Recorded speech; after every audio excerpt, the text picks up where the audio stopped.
And now Whitman.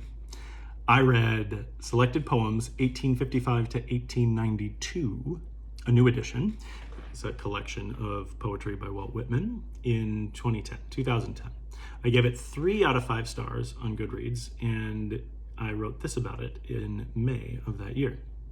Wow, what an undertaking this was. The thing that impresses me most about Whitman is that the boundaries that he so controversially broke through are now almost forgotten.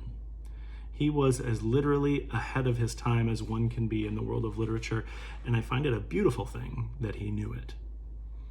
It was difficult for me to really understand the profundity of much of his work because his style has permeated American poetry and literature. In my feel, his challenge to the rules and norms of art is such an American concept that it is tough for me to imagine anything different. This book is a textbook, in essence. I really could have benefited from a class to give me perspective as I read through the bulk of Whitman's work. But I feel very satisfied to have trudged through my own ignorance to connect with Whitman in the limited way that I was able. Strangely enough, it seems like that's what he would have wanted. Most valuable to me personally here was reading the chronology of Whitman reviews. What I gathered most from them was that few people of his time really took the patience to get into what he wrote. But those that did were able to say, I don't quite understand this, but I know it is remarkable. And after reading this book, I feel like that. The particular poem that connected with me most was Sundown poem of the 1856 version of Leaves of Grass. And I would love to be able to recite it fully here, but I'm sketchy about copyright law, and so I'm not going to put it out there on YouTube like this.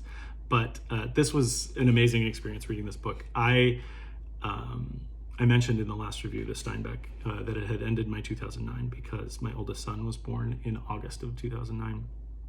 And you'll see that it then took me until May to read another book, May of 2010, this Walt Whitman. But over that time, as my son was an infant, I was reading him these poems from Walt Whitman over his crib as he was an infant. And it actually starts a category in Goodreads for me that I call reading aloud to the kid.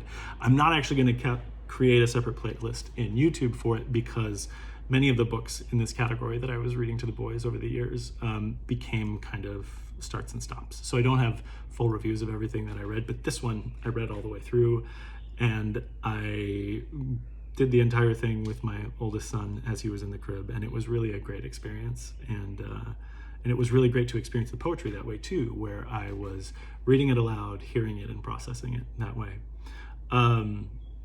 I was very impressed with Whitman. This was the first exposure that I had to any of his work. It seemed very abstract, and the energy and the emotions were sometimes tough for me to get to, and that's why I think I gave it a 3 out of 5 stars.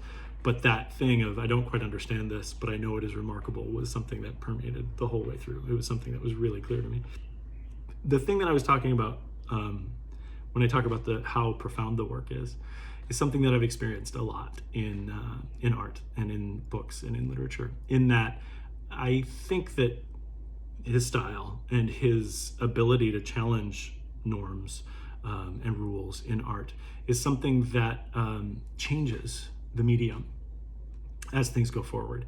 So I've experienced this in film, for example, with the movie Seven, the Brad Pitt, Morgan Freeman movie, in that when I was the age that Seven came out, I wasn't really into seeing intense movies. A lot of suspense, a lot of drama, a lot of scary things were tough for me then. I'm getting better with it now, but so I hadn't seen it. But on recommendation from so many of my friends, I went and checked out Seven because it was supposed to be something that was dynamic and something that it was unique and something that was profound on film that you hadn't seen before.